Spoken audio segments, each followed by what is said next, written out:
When you see a police car's flashing lights behind you, being nervous is natural. It can be worse if you can't hear clearly or communicate by speaking, if you have a physical disability, or if you're driving with someone whose behavior can be unpredictable. It's important to know what's expected of you as a driver. And it's also important to know that police officers are expected to adjust their approach to take disabilities into account.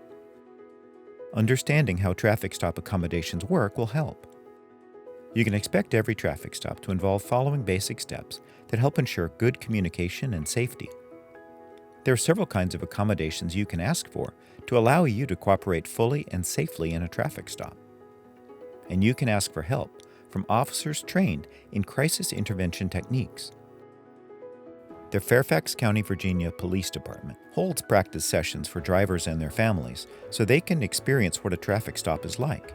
It's a calm and safe environment, but on the street, it's not always that way. A traffic stop is considered a dangerous portion of our job because it's the unknown. You walk up to a vehicle, you don't know what's in the vehicle, what could happen during that traffic stop. It's that dangerous time of not knowing what's going to happen. Good afternoon, I'm Officer Wilkins with the Fairfax County Police Department. So the reason why I pulled you over is because you ran the stop sign back there. Did you realize it? Safety is paramount in our profession, for you, the driver, and for the officer. So if there's an issue, we can work through that issue so that we all can go home safely at the end of the day.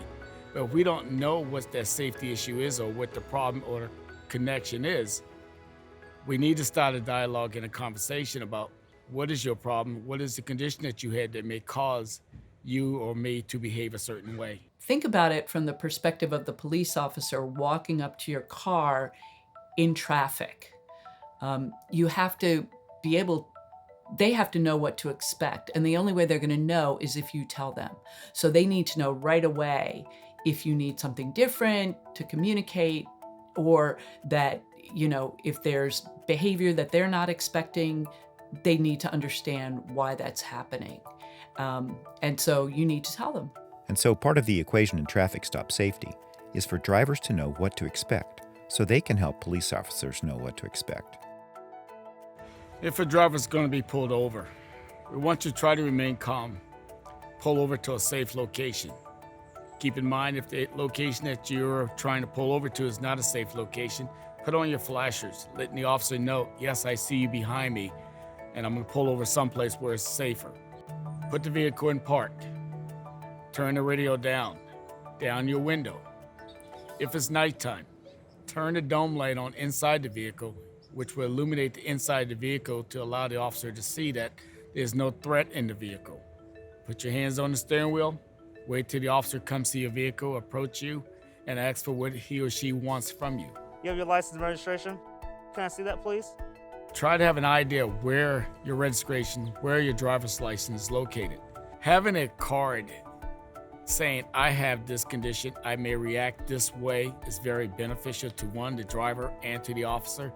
So if he or she has something like that, it's very nice to present it when you present your license and registration. So knowing what to expect during a traffic stop can help you plan ahead, and planning ahead can help you prepare, and you'll be calmer in the circumstance, which is critical for your safety and for the officer's safety.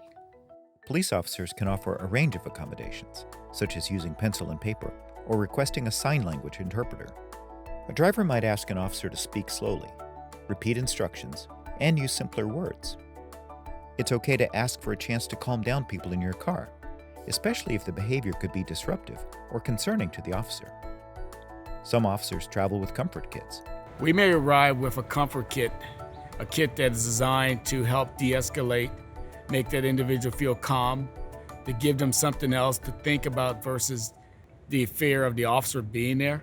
So we're trying to work together to de-escalate and make everybody safe and calm so we can figure out what's the best course of action for the individual.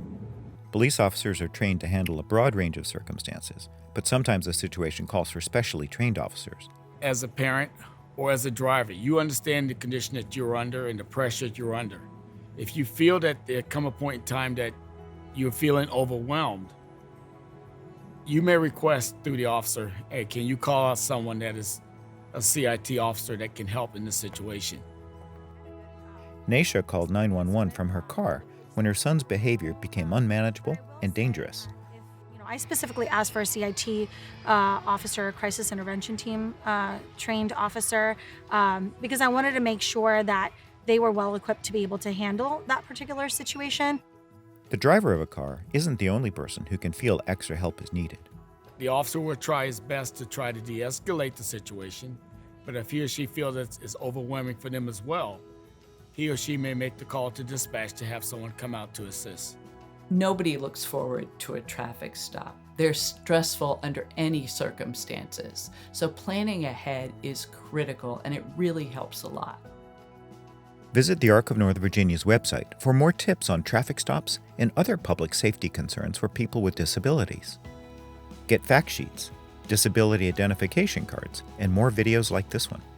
The Mid-Atlantic ADA Center's website has information, guidance, and training on the Americans with Disabilities Act.